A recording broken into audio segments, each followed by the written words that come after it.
And now, the Babylon Bee's topic of the week. All right, Webster's Dictionary made headlines this week. Merriam-Webster. Forget Miriam. There's Bob Merriam. You sexist. And Jim Webster. Oh, I thought Miriam was a woman. Like Maid Miriam. Yeah. I assumed it was Bob Merriam's last name. Probably. Bob Merriam and Joe. He has a beautiful woman last name like me. Webster. It could have easily been Nicole Webster, but it's not. Webster Nicole. No, it's Merriam-Webster, so it would have been Nicole. Oh, is there a guy named Merriam-Webster? I thought no, it's Merriam hyphen Webster. Yeah. I told you, it's Bob Merriam and Joe Webster. Got it. Okay. Anyway, so Amy Coney Barrett at the hearing, she used the term sexual preference. Mm-hmm. And almost immediately it was, I think actually Senator Hirono said. Hirono? Yeah, Senator... Well, it's Hawaiian, right? Hirono, is that how you say it? I didn't know. Hirono? I didn't know this person. It sounds like something you wave when you leave the plane in Hawaii. Hirono.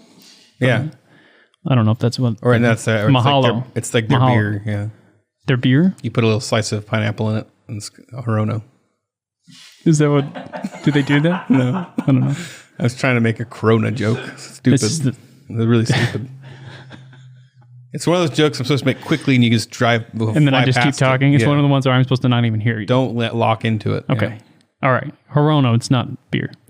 I think she was the one who criticized Barrett, saying it was offensive for her to use the term sexual preference, because that implies that people can choose. So like she said sexual preference, and all of a sudden everybody goes, gasp. The whole room. I don't think anybody. A few monocles popped out. Fetch the fainting couch. A few bow ties started to scream. Fetch my pearls. And then they... Yeah. What does that mean? Clutching them. Because you're like, oh no. Do you think they're going to be stolen? Oh, I don't know. That's a good idea. Let's see. Clutching. I've always wondered what that meant. Clutching your pearls. It means, right, like you're... Well, yeah, I don't even know what it means. The phrase clutching pearls. Like you're pretending you're in danger, or you're being heroic, or there's some like being a kind of a demagogic. I don't know, like is it demagogic or demagogic? I never know. I don't know. I can't. You used all these different ways. It's a genteel woman clutching her pearl necklace in shock.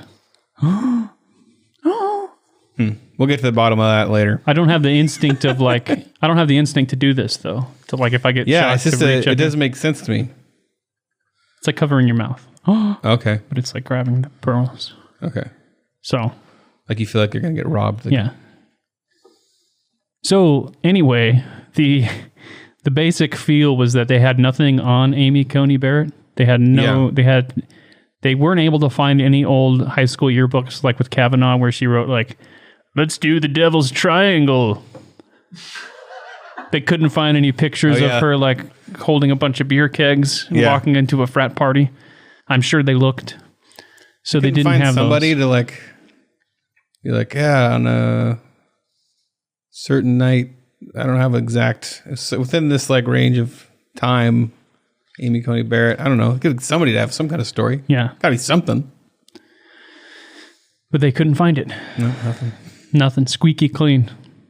So they're like, they have all the strategists in the back room and they're like, oh, she said sexual preference. That's it. Let's turn it into something. So then they call Bob Merriam, and they say, Bob Merriam, hey, we're in the middle of this hearing. We're getting destroyed. Hold on. I'm trying to write the third 300 definition of... Bob, this is important. Okay. Bob, we need you to change the definition of sexual preference so that it's offensive. Can you do that for us? I'm on a tight schedule, but I'll just add parentheses offensive just to the definition right now. We'll figure it out later.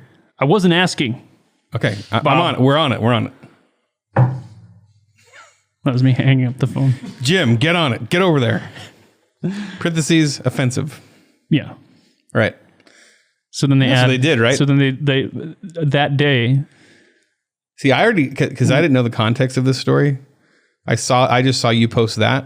And I didn't even know that this was connected to the hearing. Yeah. And I already thought it was weird just that, like, they did that. Yeah, just the fact that you all of a sudden say, now this is offensive. And they've just added, like that they can tell us all that it's offensive now. Yeah. That's really weird. But then to know that it happened like that very day when someone went and looked they through changed the language just to fit. Yeah, someone must have been looking it up. Like, this can't be offensive. They pulled it up on Webster's and it says offensive, and they're like, what? So this guy went and he compared it to the web archive on Wayback Machine. The Wayback Machine. Yeah, where you can go look up old. I always use it like I want to go see what MXPX as a website looked like in 1999 when I used to visit it every day. Yeah, I like to find my old website for our band. There's like gone now. Yeah, my old Flash header and everything. And it's really sad. MySpace doesn't work on there anymore. Oh, really? Like, you can't go find your old MySpace page, which is probably good for a lot of us. Yeah. Probably very good for me. Because Tom graciously deleted all the files on his server on accident. They said, oh, you know what, guys? We accidentally deleted all. But someone did that on purpose. Like, I love that I only always think of him as that. No, he didn't. He wasn't thumbs up. He was hands on the keyboard, right? Smiling. Oh, was he? Yeah. I just imagine him with thumbs up, even though he doesn't have it. But he looks like he's smiling. I think he's like, let's see, Tom. Oh, maybe his hands aren't even on a keyboard. He's just sitting he's got like a whiteboard behind him and he's going, wait, yeah, do this one. Something like that. I'm sure they can put up the picture. Tom never forsook us. Forsaked us. We betrayed him. We turned our backs on him. So yeah, language. People using words.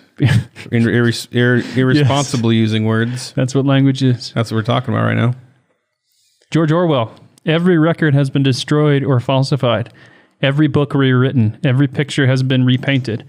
Every statue and street building has been renamed. Every date has been altered. And the process is continuing day by day and minute by minute. History has stopped. Nothing exists except an endless present in which the party is always right. Hey everybody, Kyle here from the Babylon Bee. I hope you really enjoyed that video. If you did, head on over to our YouTube channel because there's a lot more where that came from. We do animation, funny sketches, we have a weekly podcast, we interview a lot of crazy and fun people. So go check it out, hit subscribe, like, share, comment, interact with us on social because we feed on your love. And we might even reply and interact with you back. So check it out. Thanks a lot for watching.